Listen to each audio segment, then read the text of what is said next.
نواب کریم کا قتل تم نے کیا ہے اور خون بہا بھی تم ہی دو گے، مجھے اپنے کسی بھی کام میں شامل کرنے کا سوچنا بھی نہ۔ افریدی خان کا پارا ہائی ہو گیا تھا ایک دم سے۔ بابا، مگر میری بیٹی ابھی بس 10 سال کی ہے۔ کیسے پیش کر دوں اسے میں خون بہا میں؟ مطلب کیا ہے تمہارا؟ بابا، ہانیہ کے سوا کوئی اور راستہ نہیں ہے۔ اگر پھر کبھی اپنے گناہ کی سزا میری معصوم بچی کے سر ڈالنے کی کوشش کی تو جان نکال دوں گا، سمجھ لگی؟ افریدی خان بلند آواز میں بولے اور مکمل لاتعلقی کا مظاہرہ کیا۔ خان صاحب اس وقت بے بسی کی انتہا پر تھے، کیونکہ بات اپنی بیٹی پر آ رہی تھی۔ بیٹی بھی وہ کہ جسے آج تک کسی بھائی نے اپنے ہونے کا مان نہیں دیا تھا۔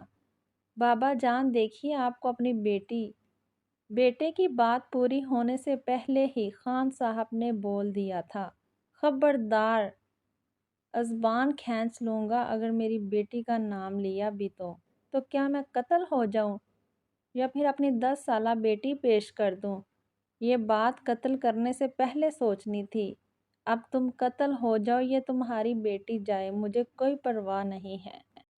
دو باپ ایک دوسرے کے مقابل ڈٹ چکے تھے، حالانکہ ان کا رشتہ باپ بیٹے کا تھا، مگر اس وقت دونوں کو اپنی اپنی اولاد کی پڑی تھی۔ دونوں ایک دوسرے کے کیا لگتے ہیں، دونوں ہی نظر انداز کر رہے تھے۔ ایک کو پوتی کا احساس نہیں ہو رہا تھا اور دوسرا اپنی بہن کو بہن نہیں قربانی کا بکرا سمجھ رہا تھا۔ بابا جان، تم چپ کر جاؤ، اب یہ میری بیٹی کا معاملہ ہے، تمہاری بیٹی کا نہیں۔ وہ بڑھ گئے تھے۔ میری بیٹی میرے لیے کیا ہے یہ بس میں جانتا ہوں، تم سب کے لیے تو وہ ایک منحوس لڑکی ہے جس کا وجود بھی تم لوگ اس حویلی میں گوارا نہیں کرتے، جس کا سلام کا جواب دینا تم لوگ گناہ سمجھتے ہو۔ یاد ہے جب تمہارا بیٹا ہوا تھا کیسے میری بیٹی کی گود سے چھینا تھا تم نے؟ یاد کرو اپنے الفاظ، تم خود تو منحوس ہو۔ اپنی منحوسیت میری اولاد پہ مت ڈال دینا۔ یہ الفاظ تم نے ادا کیے تھے جو میری بیٹی کی روح تک کو زخمی کر گئے تھے۔ خان صاحب آج سارا حساب بے باک کرنے کو تیار تھے۔ ان کے سامنے کسی کی دال نہیں گل سکتی تھی۔ اب ماضی۔ اچھا بات سنو ہانی یار، یہ 7 والی ڈپارٹمنٹ میں جو لڑکا آیا ہے یہ تو کسی بھی لڑکی کو منہ ہی نہیں لگاتا، بہت اکڑو ہے۔ چھوڑو سحر یار، بس چند دنوں کی مار ہے یہ لڑکا بھی۔ اچھا چلو، زیادہ نہیں تو بس ایک پنچ کر کے دکھاؤ اس کے ساتھ۔ اوہ، تو میں یہ چیلنج سمجھوں یا پھر مذاق چیلنج سمجھوں؟ مذاق کا نام دے رہی ہوں۔ ڈر گئی کیا؟ ڈرتی میں کسی سے بھی نہیں، بہت اچھی طرح جانتی ہو مجھے۔ جی جی بالکل، اب بس میری یہ بات پوری کر کے دکھاؤ ذرا۔ اگر پوری کر دی تو جو تم کہو، مجھے تم سے کوئی امید نہیں، مگر یار چیلنج پورا کرو گی تو کچھ تو حق بنتا ہے نا تمہارا؟ ہاں یہ تو ہے، چلو 3 دن کا ٹارگٹ ہے۔ اچھا پھر میں 1000 کیش اور بندو خان میں ڈنر دے دوں گی۔ کیا ہے تو بہت زیادہ، مگر چلو تمہاری جیت کا امکان بھی تو بہت کم ہے۔ میں تو آج جا رہی ہوں 2 دن کی چھٹی پہ، گھر پیچھے تم اپنا کام شروع کر سکتی ہو۔ بات پنچ تک ہی صحیح ہے، یہ اس سے آگے بھی کچھ ہونا چاہیے۔ نہیں جی بس ایک پنچ ہی صحیح ہے۔ سحر اٹھ کر چلے گئی۔ روم میں ہانی پیچھے سوچنے لگی کہ اس لڑکے کو کیسے اپنے چکر میں لاؤں۔ ہانی اور سحر بہت اچھی دوستیں تھیں، دونوں پڑھائی کے سلسلے میں ہاسٹل میں مقیم تھی۔ سحر پنجابی فیملی سے اور ہانی پٹھان فیملی سے تھی۔ سحر جتنی آزاد تھی گھر باہر سے، ہانی اتنی ہی پابندیوں میں جکڑی ہوئی تھی۔ یہی وجہ تھی کہ 1-2 دن کی چھٹی پہ سحر گھر چلی جاتی اور ہانی ہاسٹل میں ہی رہنا پسند کرتی، کیونکہ گھر میں 3 بھائی اور ان کی بیویاں تھیں۔ بڑے بھائی کے 2 بیٹے اور 1 بیٹی تھی۔ اوہ، میں کیا سوچنے لگ گئی ہوں، مجھے تو اس لڑکے کے بارے میں کچھ باتیں پتہ کرنی ہیں۔ اس سے چھوٹے کے 4 بیٹے تھے اور سب سے چھوٹا ابھی منگنی شدہ تھا، مگر کیسے پتہ کروں؟ یہی سوچتی ابھی کہ وہیں سامنے سے آتا ہوا دکھائی دیا۔ ہانی بھی جلدی سے اسی سمت چل پڑی۔ ہانی جان بوجھ کر ٹکراتے ٹکراتے بچی، مگر اپنی کتابیں جان بوجھ کر نیچے گرا دی۔ کچھ نوٹس اس لڑکے کے بھی نیچے گر گئے۔ ہانی نے جلدی جلدی میں اپنی پرسنل ڈائری اس کے نوٹس میں رکھ دی، اس امید کے تحت کہ ہو سکتا ہے اسی طرح کوئی رابطے کی کوئی امید نکل آتی۔ نوٹس اسے پکڑا کر بہت تیزی سے چل پڑی، کہیں اس کی نظر اس رکھی گئی ڈائری پر ہی نہ پڑ جائے۔ حال اور بابا جان سوچ میں پڑ گئے تھے کہ جس بہن سے قربانی چاہ رہا ہے، اسے کبھی بائی ہونے کا تحفظ تو دیا نہیں۔ سحر کے گھر نہ جانے کی اصل وجہ اس کے اپنے بھائی تھے، جو اسے منحوس سمجھ کر سلام کا جواب تک دینا گوارا نہیں کرتے تھے، کیونکہ سحر کی پیدائش کے چند گھنٹوں بعد ہی ان کی ماں اس دنیا سے رخصت ہو گئی۔ اسی دن سے اس معصوم اور نہ سمجھ بچی کو اس کے اپنے ہی بھائی منحوس کے نام سے پکارنے لگے۔ بابا جان تھے جو پیار کرتے، ورنہ اور کوئی ایسا نہیں تھا جو اسے سمجھ سکتا۔ بڑھتی عمر کے ساتھ ساتھ جب کوئی بھی بدلاؤ نہیں آیا بہن کے لیے، تو بابا جان نے ہانی کو ہاسٹل بھیج دیا۔ اپنی ماں، اپنے بھائی اور خاندان والوں سے ٹکر لے کر یہ فیصلہ کیا تھا، کیونکہ آج تک کسی لڑکی کو میٹرک سے آگے جانے کی اجازت نہیں دی گئی تھی۔ لیکن ہانی ادھر رہتی تو اپنی ذات میں گم ہو جاتی۔ یہ کوئی موذی مرض میں مبتلا ہو جاتی جو ان کو بالکل گوارا نہیں تھا، اس لیے کسی کی پرواہ کیے بنا ہاسٹل بھیج دیا، جہاں آ کر ہانی کی طبیعت پہ بہت اچھا اثر ہوا تھا اور اس کی ذات میں خود اعتمادی ضروریت سے زیادہ بڑھ گئی تھی، جو اس کی ذات کے لیے بہت بڑی ثابت ہونے والی تھی۔ ماضی اور ہانی کی ترکیب کامیاب ہوئی تھی۔ دوسرے ہی دن وہ لڑکا ہانی کو ڈھونڈ رہا تھا کہ اس کی ڈائری اسے دے دوں۔ ڈائری لاک تھی، کوئی نمبر ہو سکتا لکھا ہو، پر وہ کھول نہیں سکتا تھا، اسی لیے پوری یونیورسٹی میں اسے ڈھونڈتا پھر رہا تھا۔ آخر کامیاب ہو ہی گیا۔ وہ بالکل ایک الگ اور پرسکون گوشے میں بیٹھی اپنی پڑھائی کر رہی تھی۔ دور سے وہی لگ رہی تھی، قریب جا کر یقین ہو گیا۔ کیوں وہ سیم کل کے حلیے میں بیٹھی تھی۔ ہیلو مس، کل آپ مجھ سے ٹکرا گئی تھی۔ جی کب؟ کل۔ ہانی جان بوجھ کر انجان بنی رہی، مگر دلشاد تو ہانی کی آنکھوں میں کھو گیا تھا۔ اتنی حسین اور گہری آنکھیں اس نے پہلے کبھی نہیں دیکھی تھی۔ چند لمحہ یوں ہی گزر گئے۔ ہانی کو خود ہی بولنا پڑا، جی کوئی کام تھا کیا؟